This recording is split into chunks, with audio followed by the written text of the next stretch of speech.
Richie, thanks for joining us. Congratulations. How does it feel? It doesn't bother me. I'm not bothered about me. I'm bothered about the players who put an unbelievable effort in.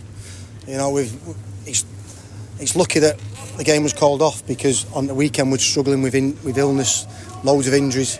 The Prats has played tonight. Galbraith has come back from illness, and you look at the system that we've got at the end. You look at the personnel that we've got. So an amazing night for the football club.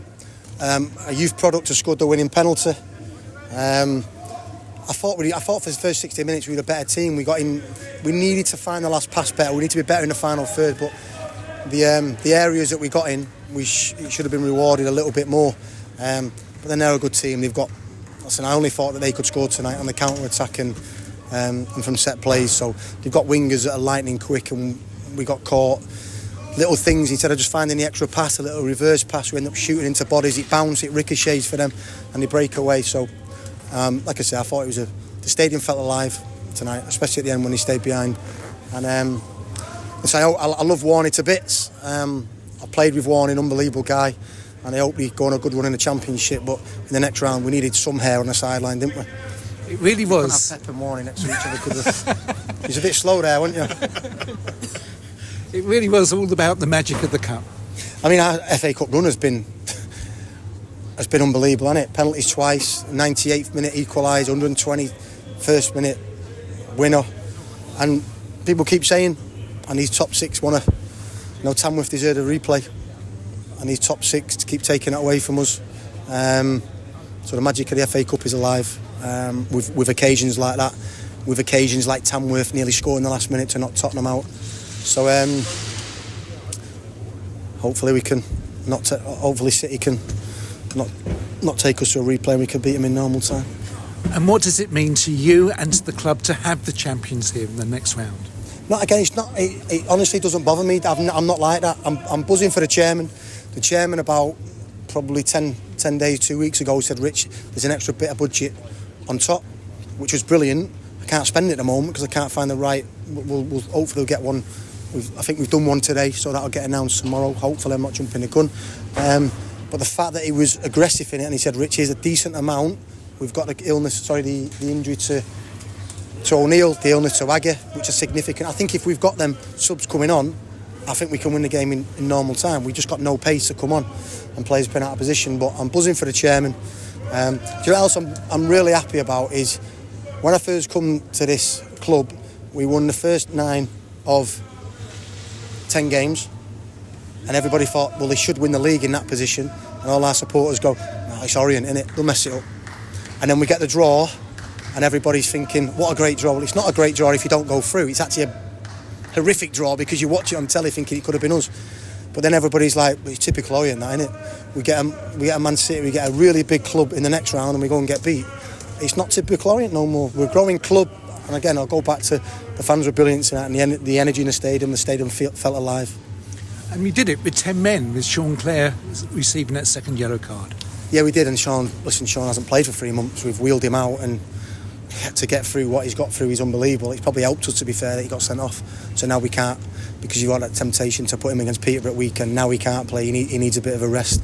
The last 10 minutes of extra time was difficult for us. We're just trying to block gaps, not get any free shots in around the box. I thought Abu Adams, his strike was in, and then at not one stage through the whole night did I want to go for extra time or penalties.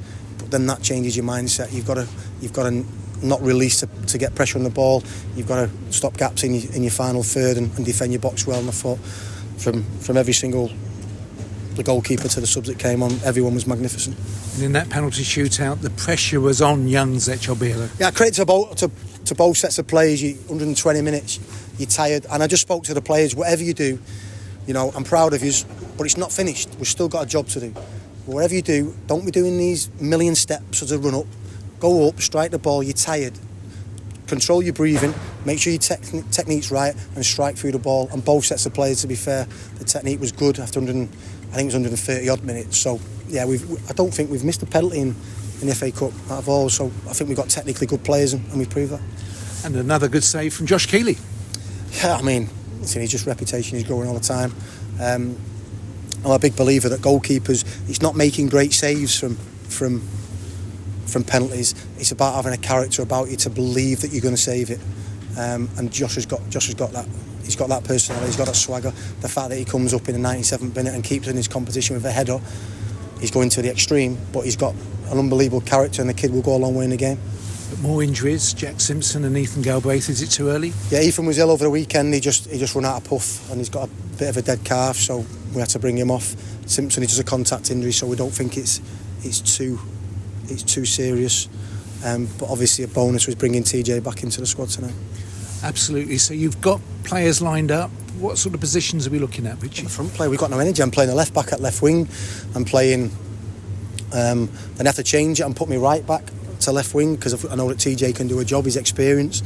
So in our front positions, we're mixing and matching, and we're getting away with it at the moment. But we're getting away with it. Will catch up with us. We need to get energy and pace and skill in the final third of the pitch, because tactically we do move people about and we do get a lot of situations where our attacking players can go 1v1, so we need someone in who can go past players 1v1. And now you've got this bonus of Manchester City. Will that be reflected in your transfer budget for this January? No, like I say, Nigel's great. He gave us a budget before the game, probably 8-10 days ago, and it was a good budget. Like I say, I've got money burning a hole in me, but I can't spend it because we've got this problem with the loans now. So we need a centre forward to share the load with Charlie Kelman, but every centre forward that gets put our way is a loan, and we need a permanent centre forward. You try finding a permanent centre forward. I see Tony Cascarino behind you. Stick your boots on that weekend. Come and hold it up for us. Hey, put in a box for you to score some headers. Yeah, we just need some more bodies just to lighten the load. And there was a special youngster on the substitutes bench, young Alfie Wellens. Yeah, him and Zach are a little bit lucky because we've got a load of injuries. We then have all our young loan players. So Hayden Bullis might have been on the bench. Mackay might have been on the bench. He suspended Mackay.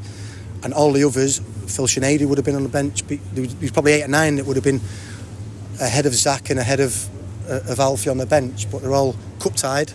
And then I gave the ultimatum to the youth team the other day. They played Stephen and Joanne. I said the best 3 players will be on our bench on Saturday. So it was a carrot, and some of them took it, so they deserve that.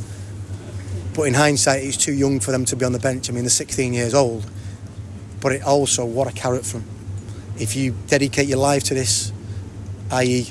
making the body as physically best you can, technically becoming the best player you can, being the best professional you can, then you get to play in a stadium like this, in front of supporters like this as you're living. So even though Dan Carter's been great, so he deserves to be on the bench. They were a little bit younger, but like I say, I think I want to put young players in. It's too early for them, but what a carrot. And then obviously a youth product of ours has scored the winning penalty. So brilliant night for the club. Wonderful night. Congratulations. Cheers, Thank Dad. you, Richie. No problem. Well done.